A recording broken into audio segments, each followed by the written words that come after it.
गन्ने की फसल भारत की प्रमुख नकदी फसलों में से एक है, जिसकी खेती के लिए दोमट मिट्टी और पर्याप्त पानी आवश्यक है। गन्ने की बुवाई अक्टूबर नवंबर से फरवरी मार्च के बीच होती है और वैज्ञानिक तरीकों जैसे नाली विधि, उन्नत किस्में, संतुलित उर्वरक और कीट रोग प्रबंधन को अपनाकर इसकी पैदावार बढ़ाई जा सकती है। गन्ने की फसल से गुड़ और शक्कर दोनों बनाए जाते हैं। आज हम आपको गन्ने से गुड़ बनाने की विधि के बारे में विस्तार से बताएंगे।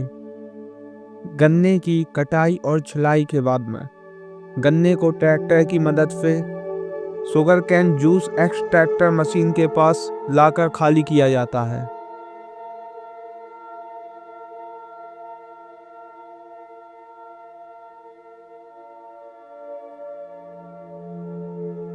गन्ने की जूस एक्सट्रैक्टर मशीन जनरेटर या बिजली के द्वारा चलाई जाती है। इसके बाद गन्ने की एक्सट्रैक्टर मशीन के द्वारा गन्ने का रस निकाला जाता है।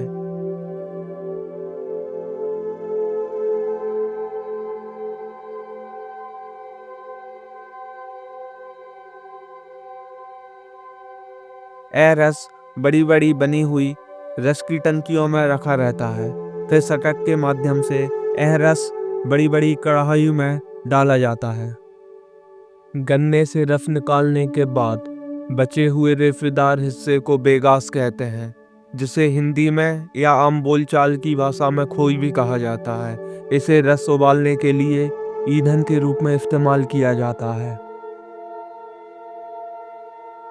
सबसे आखिरी वाली कढ़ाई में, जिसमें गन्ने का रस प्लास्टिक या रबड़ की पाइप से डाला जाता है, उसे कुछ देर तक गर्म किया जाता है।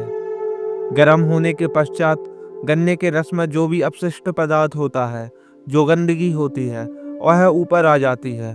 उसे लोहे के झारे की मदद से अलग कर लिया जाता है। गुड़ की भट्टियों में बड़ी बड़ी 3 या 4 कढ़ाई होती हैं, जिसमें गन्ने के रस को घंटों तक उबाला जाता है।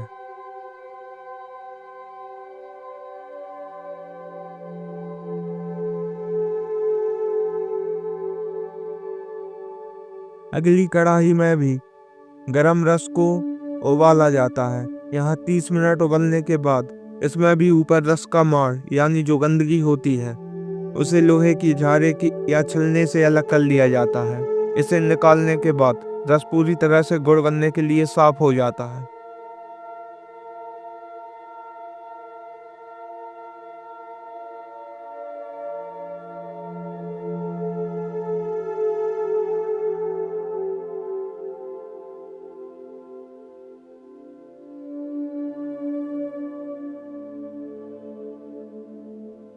गन्ने के रस को उबालने की तीव्रता भट्टी में ईंधन के रूप में गन्ने की खोई को जलाने पर भी निर्भर करती है।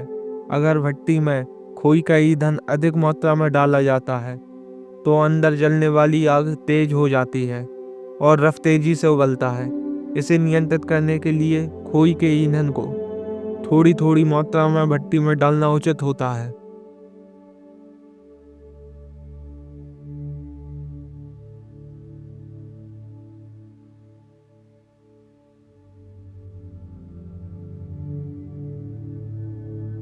जब रस को कढ़ाई में गर्म किया जाता है, तो रस में उपस्थित बहुत सी अशुद्धियाँ होती हैं। उन्हें निकालने के लिए हम जंगली भिंडी का प्रयोग करते हैं। जंगली भिंडी को कुचलकर या उसका रस निकाल के गर्म रस में छिड़काव किया जाता है, जिससे रस में उपस्थित अशुद्धियाँ ऊपर आ जाती हैं, जिसे लोहे के झारे की मदद से बाहर निकाल लिया जाता है। रस को साफ करने के पश्चात इसे इसी कढ़ाई में कुछ देर और गर्म किया जाता है। जब रस का कलर हल्का लाल पीला हो जाता है, इसके बाद इसे अगली कढ़ाई में बेलचा की सहायता से ट्रांसफर कर दिया जाता है। गुड़ बनाने की प्रक्रिया में जब कढ़ाई में रस को उबाला जाता है, तो रस में बहुत अधिक उफान आने लगता है। इसे कम करने के लिए इसमें अरंडी के तेल का छिड़काव किया जाता है, जिससे उफान कढ़ाई के अंदर ही सीमित हो जाता है। इसके बाद गन्ने के रस को जब तक उबाला जाता है जब तक वह गाढ़ा होकर चाशनी न बन जाए। जब रस की पतली चाशनी बन जाती है तो उस चाशनी को थोड़ी देर तक धीमी आंच पर पकाया जाता है और लोहे के बेलचे की सहायता से हिलाया जाता है ताकि वह चाशनी थोड़ी और गाढ़ी हो जाए। चाशनी के गाढ़ा होने के बाद उसे बेलचे की ही सहायता से नाली में उड़ेल दिया जाता है और एक समतल साफ जगह में इकट्ठा कर लिया जाता है।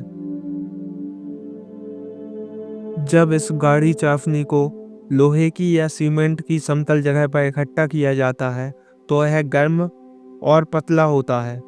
इस चाशनी को यहाँ भी लोहे के खुरपे की मदद से हिला हिलाकर ठंडा और गाढ़ा किया जाता है। जब यह चाशनी ठंडी और गाढ़ी हो जाती है तो यह गुड़ का रूप ले लेती है। प्राकृतिक गुड़ बनाने की यह प्रक्रिया साफ और बिना रासायनिक पदार्थों के प्रयोग से पूरी कर ली जाती है।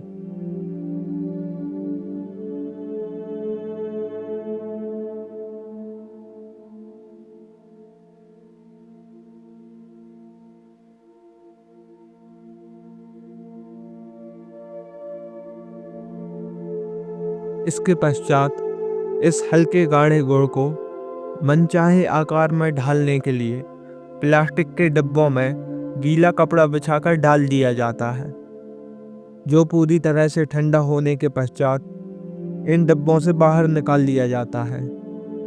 अब यह गुड़ बाजारों में बेचने और खाद्य पदार्थों में प्रयोग के लिए तैयार है।